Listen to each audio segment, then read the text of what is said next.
Escribo esto con la esperanza de buscar algún consuelo, una forma absurda de poder liberarme y sacar de mis entrañas algo que supone un peso demasiado fuerte en mi conciencia como para que pueda cargarlo solo. Además, también espero que pueda ayudar a alguien, a quien sea, aunque sea de forma minúscula, que haya tenido la misma desgracia que yo. Pero no puedo asegurar que esta situación se haya repetido más de una vez, o se pueda repetir. Mi experiencia comienza hace un mes, un ordinario viernes de junio. Como siempre, me había levantado un poco más temprano para poder arreglarme para ir al trabajo, y como siempre, hacía mi recorrido de forma rutinaria. Me vestía, desayunaba, me lavaba, me duchaba, recogía mis cosas y me marchaba. Fue en el camino a la cocina cuando tuve una sensación extraña. Un frío intenso que calaba en lo más profundo de mis huesos, un frío terrible que no parecía proceder de ninguna parte. No le di mayor importancia, supuse que alguna ventana se debió de quedar abierta por la noche, o bien que estaba cogiendo un resfriado o una gripe, así que continué con mi jornada. Después, todo transcurrió de forma normal. El sábado había organizado una cita para tomar café con unos compañeros del trabajo, y cuando me estaba encaminando hacia el armario de mi dormitorio para buscar una camisa, volví a sentir aquello. El mismo frío desolador, pero esta vez quizás más fuerte. Me alejé y decidí comprobar todas las ventanas de la planta baja de mi casa que daban hacia el patio o el jardín. Todas y cada una de ellas estaban celosamente cerradas, y era imposible que se hubiesen abierto por acción del viento. Estuve registrando todo el lugar, intentando buscar el origen de este fenómeno. Pero al darme cuenta de que llegaba tarde a mi plan, me marché sin investigar el asunto a fondo. Sin embargo, este suceso empezó a ocurrir diariamente, en una habitación distinta cada vez, por lo que hubo un momento en el que me fue imposible ignorarlo. Me quedé despierto una noche, sentado en mi salón, para intentar ver qué demonios sucedía, pero no hubo resultado. Esta cosa tan irritante se había trasladado a otro cuarto. No fue hasta 5 días después cuando me desperté, en pleno amanecer, por un ruido intenso. Agarré el móvil, que estaba en la cómoda al lado de mi cama, y alumbré por todo el suelo. Mi corazón dio un vuelco al descubrir que había una parte del suelo que no era afectada por la luz, no recorría su superficie. Me acerqué para mirar más de cerca, y pude descubrir al fin el horror. Era una sombra, de aspecto circular, en cuyos bordes giraban y serpenteaban una especie de tentáculos negros, de aspecto muy denso. Lo extraño era que la sombra no estaba siendo causada por ningún objeto, y más bien parecía ser una especie de agujero. Como una simple prueba, inducida más bien por el miedo que por la curiosidad, arrojé un bolígrafo a su interior. Ocurrió lo que me temía. El bolígrafo fue succionado y quedó en su interior. En lugar de levantarme de la cama de forma normal, me fui arrastrando hasta el borde y me dejé caer con suavidad al suelo. Intenté evitar cualquier clase de contacto posible con la cosa, a lo que yo había bautizado simplemente como el hoyo. Día a día, examinaba todos los rincones de mi casa, y encontraba al hoyo. Lo peor es que cada vez que lo veía, se hacía más y más grande. No llamé a la policía, ni a ningún familiar, ni a ningún amigo, a nadie. Estaba paralizado por el terror más absoluto por algo que creía que había alcanzado sus máximos niveles. Fui un estúpido, ni siquiera podría haber imaginado lo que vendría después. De nuevo, volví a ser despertado otro amanecer. Pero esta vez, no fue un sonido el que me arrebató el sueño. Miré hacia abajo, y pude contemplar que el hoyo ya medía más de 2 metros. Algo indescriptible, inenarrable, imperceptible me agarró de la pierna y tiró con la suficiente fuerza como para romper mi pantalón, e incluso hacerme una herida grande, que no paraba de sangrar. Grité de forma desgarradora, me senté lo más rápido que pude en la orilla de la cama, y entonces fue cuando lo vi. Cuando vi a lo que habitaba en su interior. El espectro tenía los brazos alargados y tan esqueléticos que sus huesos y tendones estaban casi al descubierto. Sus manos tenían 4 dedos retorcidos, deformes y puntiagudos. Su piel tenía un color repugnante, como si se le hubiese prendido fuego. Su cabeza era ahuevada, en forma de una especie de óvalo, pero lo que más llamaba la atención eran sus facciones. Sus ojos eran 2 redondeles completamente negros. Su boca, semejante a la de un pez y con algunos colmillos, se torcía en una sonrisa asquerosa que le desfiguraba por completo. Su torso estaba lleno de magulladuras y úlceras, y sus costillas estaban tan marcadas que parecían cuchillos. Volvió a tirar de mí y esta vez profirió un bramido ensordecedor, sobrenatural, que desde luego no pertenece a ninguna criatura existente conocida por el hombre. Me estaba intentando llevar con él hacia su mundo frío, pero yo conseguí zafarme. Caí al suelo y me arrastré lo más rápido que pude. Comprobé con horror cómo aquel ser comenzaba a salir de su guarida para darme caza. Pero era extraño, su cuerpo parecía alargarse continuamente, por lo que nunca terminaba de salir. Con un enorme dolor conseguí levantarme y corrí todo lo que pude, pero volví a caer justo antes de poder escapar del infierno en el que se había convertido mi casa. El hoyo se había extendido más allá de mi dormitorio, y ahora estaba fluyendo como un líquido horrendo por el pasillo. Y ahí estaba el espectro, que había conseguido sacar la mitad de su torso, y no paraba de chillar. Me puse de pie, abrí la puerta y conseguí llegar hasta mi coche. Puse el seguro en las puertas y lloré de puro horror y miedo, de no saber qué hacer, de no poder creer lo que estaba ocurriendo, de preguntarme qué clase de Dios cruel permitiría que me pasara algo así. Estoy viviendo en un motel desde entonces. No soy capaz de volver a lo que se ha convertido en el nuevo hogar de una criatura que está más allá de nuestra comprensión, viviendo en dos mundos distintos. Ahora lo comprendo, el hoyo es la oscuridad que no desaparece cuando llega el sol, es un agujero a otro lado, a un lugar extraño alejado del tiempo y el espacio que escapa de la mente humana. Cada vez que despierto siento que va a volver, que está cada vez más cerca de atraparme, siento su gélido aliento sobre mi nuca, siento cómo me habla, y todo mi cuerpo tiembla al oír su cántico. Ven, déjame llevarte, ven, ven. Hace pocos días compré una pistola. Lo siento mucho, pero no me queda más remedio, solo quiero dejar de sufrir, solo quiero dejar de oírlo, solo quiero estar en la oscuridad para siempre. Voy a hacer algo muy cobarde. Baal, cuyo nombre significa literalmente Señor, es uno de los demonios más extraños que habitan en el infierno. Sin ir más lejos, algunos grimoríos y libros prohibidos de la Edad Media lo describen como una mezcla de hetero hermafrodita y viril, general de los ejércitos subterráneos. Gran duque que domina una muy vasta extensión de los infiernos. Algunos demonomaníacos le designan como general en jefe de los ejércitos infernales. Lo cierto es que Baal es un demonio muy antiguo, y también ejemplo de la mediocridad y la incoherencia de los intérpretes medievales de los mitos hebreos, es decir, de los inquisidores y sus descendientes, capaces de aniquilar los rasgos más bellos de la mitología para utilizar a sus protagonistas en beneficio propio. En este caso, el protagonista vilipendiado por la Santa Inquisición es el pobre Baal. Originalmente Baal era considerado un espíritu de la fertilidad que garantizaba el éxito de las fecundaciones, y por ello protector del ganado y de la abundancia. Se lo veía como una criatura benevolente tanto por culturas nómadas como por sus descendientes, las tribus agrícolas. Y bajo esa forma de camaradería lo recibieron los caldeos y los babilonios, para quienes no consiguió, sin embargo, ocupar un lugar jerárquico entre los dioses más poderosos, acaso por ser amigo de los pobres. En el Antiguo Testamento, Baal aparece con frecuencia asociado a los cultos que desviaban al pueblo de Israel del verdadero Dios. En Reyes y en Paralipómenos cuenta con el auxilio de la fascinante Jezabel, y luego de su hija, Atalía, quienes participaron en el culto pagano de Baal buscando la fecundidad. No en vano, las mujeres entendieron mejor que los profetas los beneficios uterinos que proporcionaba su amistad. Convertido, no obstante, en enemigo y en idólatra por la intolerancia monoteísta, Baal terminó interpretando un papel opuesto al de su naturaleza, algo similar a lo que ocurrió con Lilith, la primera esposa de Adán. En otras palabras, Baal pasó de ser un dios de la fecundidad a un voraz devorador de niños. Una imagen paradigmática del estigma miserable que cayó sobre Baal puede verse en la que encabeza este artículo. Un grabado extraído del libro maldito de Colin de Plancky, Dictionaire Infernal. Diodoro de Sicilia se hizo eco de estas versiones difamatorias al describir a Baal como una especie de Cronos, tenebroso y voraz, cuyo culto pagano perduraba en la ciudad de Cartago poco antes de que el poderío del imperio la redujera a un vago recuerdo de sal y cenizas. Los maometanos cuentan que habiendo Abraham conocido al verdadero Dios, escogió el momento en que su padre estaba ausente para destrozar todos los ídolos, excepto el de Baal de cuyo cuello colgó la hacha con que había hecho el destrozo.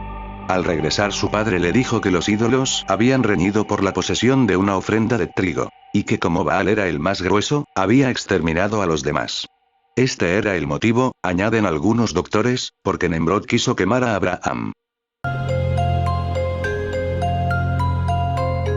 Era ya demasiado tarde para que Lorena estuviera fuera de casa, pero eso no le importaba, prefería estar en la calle que en su casa. Muchos familiares habían venido de visita desde lejos para pasar juntos los días de fiesta y en lugar de estar contenta se sentía estresada, pues los acomodaron en su cuarto, robándole la pizca de privacidad que con mucho esfuerzo consiguió. Además su madre la comprometía a cada momento a cuidar a los más pequeños, a ayudarle con la comida, y cantidad de cosas que solo le hacían pasar malos ratos. Fue entonces que decidió salirse de casa, después de una discusión con su madre. Era la noche más fría de la semana, no había mucha gente en las calles, solo aquellos que utilizaban el frío como pretexto para estar alrededor de una fogata.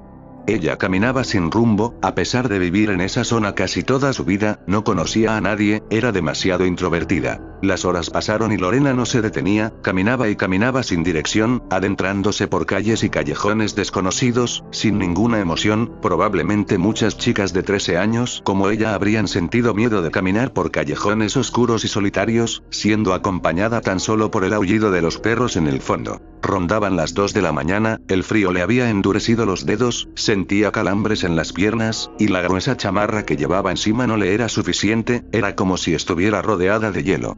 El paisaje se tornaba tétrico, cuando se vio en un callejón con casas de madera y cartón, rodeado de grandes árboles con espeso follaje que no dejaban pasar ni la luz de la luna.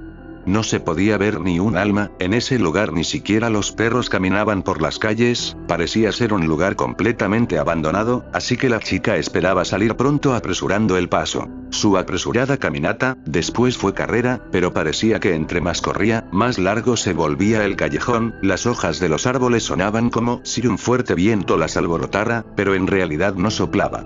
La baja temperatura le impedía seguir corriendo con tanta intensidad, en unos momentos estaba de nuevo caminando, con la sensación de sentirse observada, volteaba a su alrededor, hasta que un montón de hojas que caían de los árboles justo frente a sus ojos la hicieron voltear hacia arriba. La oscuridad no ayudaba para dar una imagen clara, pero sin duda algo se movía entre las ramas. Lo hacía tan rápido que unos segundos ya estaba posado en un árbol a poca distancia de la muchacha. Lorena no lo había notado, hasta que estuvo demasiado cerca, un bulto negro se le fue encima desde una rama. En su vuelo, extendió los brazos, para que apreciara su figura. Tenía una gran cabeza escondida bajo una capucha, con una túnica negra se cubría el cuerpo, del cual no se le podían ver pies ni manos, parecía solo un trapo flotando, pero al estar de frente a la chica, una horrenda cara semejando una lechuza se asomó entre las ropas. La pequeña se dio la vuelta para correr con todas sus fuerzas, pero no le fueron suficientes. La criatura de la túnica la agarró por la espalda, subieron a los árboles y se perdieron en ellos. Esta historia tiene lugar en el aeropuerto de Newark, Nueva York, años antes del estallido de la Guerra Fría y posteriormente la Tercera Guerra Mundial. Nuestro protagonista es un hombre marcado por su pasado, imágenes imborrables que lo acompañarían y cuyo significado comprendió años más tarde. Ocurrió un sábado en concreto, algunos padres habían llevado a ver a sus hijos la salida de los aviones. Nuestro hombre, mezclado entre ellos, estaba intentando recordar el rostro de una mujer. Su mente le llevaba a un embarcadero, un escenario frío acompañado por el repiqueteo de la lluvia y luego ella, con su inconfundible belleza. No hay diferencia entre un recuerdo habitual y uno inolvidable, ese que jamás podrán sacarlo de tu mente. Así era el rostro de esa mujer para él. Su cara fue la única imagen que le dio paz después de que estallara la guerra. Un súbito estruendo, el rostro de aquella mujer, su cuerpo desplomándose y los gritos de la multitud en un embarcadero inundado en pánico. Luego muerte. Una herida en su mente. Tiempo después llegó la destrucción de Nueva York. Muchos murieron. Algunos creyeron salir victoriosos, pero fueron hechos prisioneros. Los supervivientes se escondieron en una red subterránea bajo el World Trade Center. En la superficie, Nueva York, como la mayor parte del mundo, estaba inhabitable, destruida por una bacteria muy poderosa, los gases químicos y la atmósfera terrestre estaba siendo destruida por la radioactividad. Los vencedores hacían guardia sobre un imperio de ratas. Los prisioneros eran sometidos a experimentos aparentemente de gran importancia para quien los llevaba a cabo. El resultado fue una decepción, la muerte para muchos y para el resto, locura. Un día vinieron a escoger a un sujeto de pruebas, era el hombre cuya historia estamos contando. Estaba asustado, había oído algo sobre el experimentador de mentes. Estaba preparado para encontrarse con un científico loco al Dr. Frankenstein, pero en su lugar vio a alguien amable, le dijo que la humanidad estaba condenada. El espacio estaba prohibido, y que la única esperanza de sobrevivir estaba en el tiempo. Un resquicio en el tiempo y quizás era posible conseguir comida, medicinas y una fuente de energía. Ese era el propósito de los experimentos. Enviar emisarios a través del tiempo en el pasado y futuro para beneficiar el presente. Pero la mente humana no se hacía la idea. Despertarse en otra época significaba nacer de nuevo como un adulto. El shock era grande. Sin una fuerte imagen mental, la concentración del sujeto era imposible. Y así fue como empezaron las pruebas en él. Al principio fue muy duro, pero en el 10º día empezaron a resonar imágenes auténticas. Una apacible mañana, una habitación iluminada, niños auténticos, pájaros auténticos, gatos auténticos, tumbas auténticas. En el 16º día se encontraba el muelle de Newark, vacío. Con una aura de felicidad, pero diferente, era el mismo lugar de sus recuerdos, pero diferente. Una chica cruza el muelle, podría ser la mujer que estaba buscando en sus recuerdos, la ve sonreír. De pronto aparecen otras imágenes, es un museo, pero no recuerda eso. Todo es tan confuso. En el 30º día la vuelve a ver. Ahora está seguro de que es ella. De hecho, es de lo único que está seguro, en medio de ese mundo sin fecha que no deja de aturdirlo en su inmensidad. Cuando se recupera de su trance, la mujer se ha ido. Los experimentadores aprietan su control, enviándolo de vuelta en el tiempo, revierten el tiempo de nuevo, él regresa. Esta vez está cerca de ella, él le habla. Ella le da la bienvenida. Es algo inesperado, sin recuerdos, sin planes. El tiempo transcurre sin dolor a su alrededor. Sus únicos puntos de referencia son la sensación del momento que están viviendo y las marcas en las paredes. Más tarde, se encuentran en un jardín. Recuerda que había jardines. Ella le pregunta acerca de su collar, el collar de combate que llevaba al comienzo de la guerra que estaba por venir. Él inventa una excusa. Ellos caminan. Se ve el tronco de un árbol de madera roja cubierta con históricas fechas. Ella pronuncia un nombre en inglés que él no entiende y se desploma, agotado. Entonces otra ola de tiempo cae sobre él. El resultado de otra inyección tal vez. Ahora ella está dormida bajo el sol. Él sabe que en ese mundo solo puede permanecer por un tiempo, solo para ser enviado de nuevo a ella, pero ella está muerta. ¿Es el mismo día? Él no lo sabe. Deberán seguir así, en innumerables paseos en los que una confianza tácita, una confianza sin adulterar lo hará creer en ellos, sin memorias o planes. Hasta el momento en el que sienten una barrera y desaparecen. Y este fue el final del primer experimento. Fue el punto de partida para toda una serie de pruebas en la que lo harían reunirse con ella en diferentes momentos. A veces se la encontraba frente a frente, otras dándole la bienvenida de una manera sencilla. Siempre regresa, lo llama como un fantasma. Un día ella parece asustada. Un día ella se inclina hacia él. En cuanto a él, nunca sabe si él se mueve hacia ella, si él es impulsado, si de verdad lo ha hecho, o si solo está soñando. El 50º día se encuentran en un lugar lleno de animales. Ahora el objetivo se ajusta perfectamente. Es el momento oportuno, deben permanecer allí y moverse sin esfuerzo. Ella también parece confundida. Ella acepta esto como un fenómeno natural, la corriente de este visitante que viene y va, que existe, habla, ríe con ella, se detiene a hablar, le escucha y luego desaparece. Ha superado otra etapa del experimento. Una vez de vuelta a la realidad, hay algo diferente. No solo los doctores se encuentran presentes, hay personas que dicen ser los líderes del campamento. Escucha cómo la conversación gira en torno a él. Después de los brillantes resultados quieren enviarlo al futuro. El futuro estaba mejor protegido que el pasado. Después de difíciles y dolorosas sesiones, finalmente tuvo una imagen de aquel mundo por venir. Y vio el planeta, Nueva York, reconstruido cientos de años en el futuro. Otros lo estaban esperando. Fue un encuentro breve. Recitó su discurso. ¿Cómo la humanidad había sobrevivido? ¿Cómo lo lograron? ¿Cuáles fueron los medios de su supervivencia? Y al fin obtuvo respuesta. Le dieron una unidad de potencia, lo suficientemente fuerte como para poner toda la industria humana en movimiento, y de nuevo las puertas del futuro se cerraron. Algún tiempo después de su regreso, fue trasladado a otra parte del campamento. Había sido una herramienta, lo habían utilizado usando las imágenes de su pasado como cebo para condicionarlo, estaba a la altura de sus expectativas, y ya había jugado su papel. Ahora solo esperaban liquidarlo, deshacerse de él. Entonces le llegó una imagen, un fragmento en el tiempo, un mensaje de los pueblos del mundo por venir. Ellos también viajaron a través del tiempo, y con mayor facilidad. Ahora estaban allí, dispuestos a reconocerlo como uno de los suyos. Pero él tenía una petición. En lugar de ese pacífico futuro, quería ser devuelto al mundo de su pasado, en el que esa mujer lo estaba esperando. Estamos en el aeropuerto principal en Newark, el ambiente es cálido.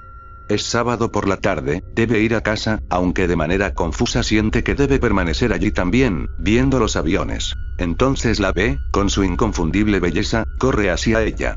Y cuando reconoce al hombre que lo había arrastrado a aquel campamento subterráneo, entendió que no había manera de escapar del tiempo, y que ese momento concedido sería lo último que vería en este mundo. La besa y cierra los ojos, era el momento de su propia muerte.